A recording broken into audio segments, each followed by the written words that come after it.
Estamos vivendo um momento de total perversão do verdadeiro Evangelho de Jesus Cristo. E um dos aspectos do verdadeiro Evangelho que foi pervertido e corrompido pelos falsos mestres é o culto solene de Deus.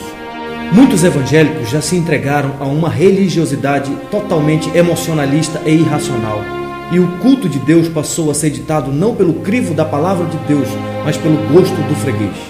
E assim como os filhos de Arão, tais adoradores extravagantes levam fogo estranho perante a face do Senhor, atraindo para si mesmo a ira do Deus Todo-Poderoso. Estes que deveriam lamentar e chorar pelos seus próprios pecados, fazem infindáveis campanhas de libertação, de cura e de revelações. Deus passou a ser apenas um objeto de uso, manipulado ao bel prazer dos adoradores. Nestas fileiras, o Deus Altíssimo é tratado como um bom palhaço numa brincadeirinha de circo.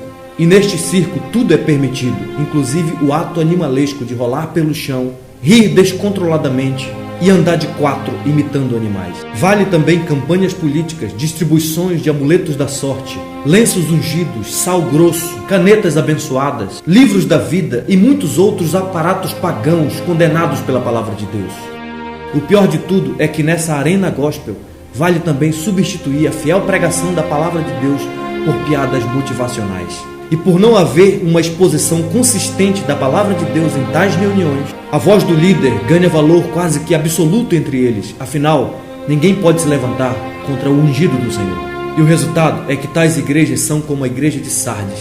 Têm uma fama enorme de que estão vivas, experimentando um grande avivamento, porém Deus diz que estão todos mortos. E como disse o reverendo Hernandes Dias Lopes, hoje nós temos uma igreja que tem extensão, mas não tem profundidade.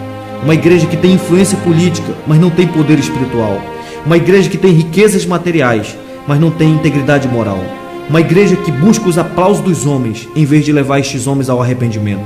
Uma igreja que prega para agradar e não para levar este homem ao arrependimento e à conversão. Nós precisamos parar e rever isso. Muitos pastores falam apenas em quebra de maldições, prosperidades, realizações pessoais, mas nunca na escandalosa mensagem da cruz de nosso Senhor Jesus Cristo. Até mesmo pastores outrora ortodoxos renderam-se às novidades do mercado gospel e aderiram aos produtos de marketing que tornam o evangelho mais agradável à juventude de nossos dias. E o evangelho passou a ser simplesmente um produto charmoso para rebeldes consumidores. O culto de Deus está pervertido e o Senhor nos chama ao arrependimento. Mas afinal, biblicamente falando, o que é culto?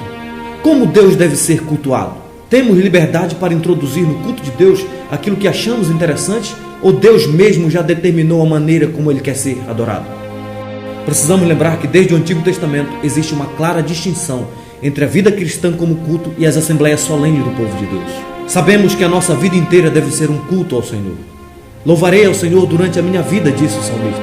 Também sabemos que a família da aliança deve se reunir para o culto do Senhor diariamente.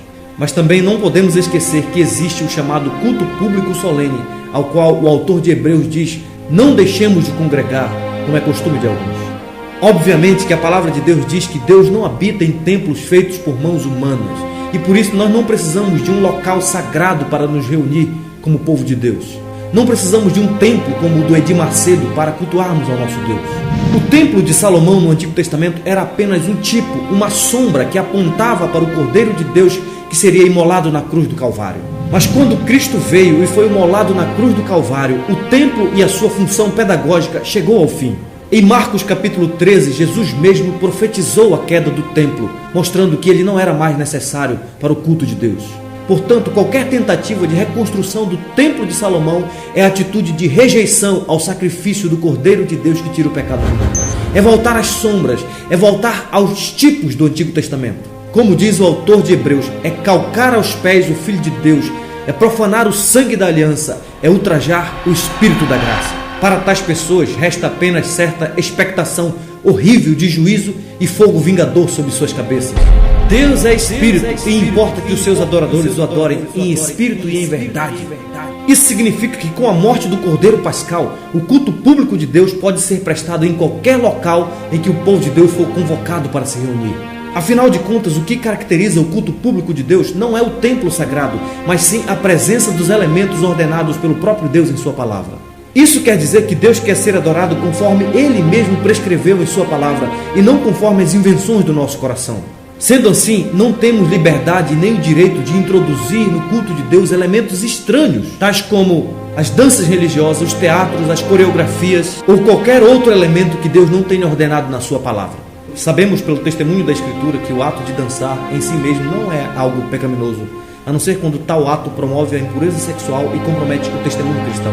A Bíblia diz que em diversas ocasiões os membros individuais do povo de Deus dançaram perante o Senhor. Mas é bom lembrar que essas danças não faziam parte do culto solene do povo de Deus. Por esta razão, as chamadas danças litúrgicas, tais como coreografia, ministérios de danças, danças proféticas ou qualquer outra variação desta natureza, não devem ser incluídos no culto de Deus, independentemente do local onde este culto está acontecendo. Cremos que todas essas coisas são manifestações culturais e que podem ser realizadas nas atividades culturais da igreja, mas não no ambiente do culto ao Senhor. Além disso, é importante dizer que o momento do culto ao Senhor não pode ser um emaranhado de coisas sem sentido e cheio de confusão. Deus nos deu normas específicas a respeito de como Ele quer ser adorado, e os 4 primeiros mandamentos da lei tratam exatamente sobre isso. O primeiro mandamento da lei diz que devemos cultuar somente a Deus. O segundo mandamento diz que devemos cultuá-lo em espírito e em verdade, e não mediante imagens ou representações humanas. O terceiro mandamento diz que devemos adorá-lo de todo o coração, sem tomar seu santo nome em vão. E o quarto mandamento diz que devemos separar um dia em particular para descansarmos e cultuarmos ao nosso Deus. Mas afinal, quais os elementos que devem estar presentes no culto do Senhor? Biblicamente falando, os elementos ordenados por Deus para o seu culto são estes: orações, leitura da palavra de Deus, pregação da palavra de Deus, cânticos de salmos, hinos e cânticos espirituais, celebração da ceia do Senhor, ministração de batismos, ofertas, juramentos religiosos, votos, jejuns solenes e ações de graças em ocasiões especiais. Esses são os elementos do culto ordenado por Deus, e qualquer inovação a esses elementos é fogo estranho perante o Senhor e deve ser repudiado e reputado como falso. Sim, é bem verdade que a Igreja do Senhor também é uma comunidade social. Ela tem suas muitas atividades sociais como parte da sua organização. No entanto, tais atividades que, embora sendo legítimas em outras ocasiões, não podem ser introduzidas no culto do Senhor sob o risco de profanação. Não podemos de maneira nenhuma confundir culto com cultura geral. Cultura são os costumes e hábitos de um povo. Culto é o ato de adorar a Deus conforme Ele mesmo estabeleceu em sua palavra. Sendo assim, a cultura de um povo não pode ser tomada como critério e referencial para o culto que agrada a Deus e que Ele ordenou na sua palavra. Deus não tem prazer em um culto solene carregado de invenções humanas e aparatos pagãos, por mais interessantes que possam parecer. Portanto, ao prestarmos culto a Deus, devemos estar certos de que aquilo que estamos fazendo está de fato de acordo com a sua vontade. Caso contrário, estaremos como os filhos de Arão, apresentando fogo estranho perante a face do Senhor e atraindo sobre nós mesmos a sua justa condenação. E a vocês que têm menosprezado o culto de Deus e transformado num circo gospel, ouçam com seriedade a recomendação do autor de Hebreus a todos nós. Por isso, recebendo nós um reino inabalável, retenhamos a graça pela qual servamos a Deus de modo agradável, com reverência e santo temor, porque o nosso Deus é fogo consumidor.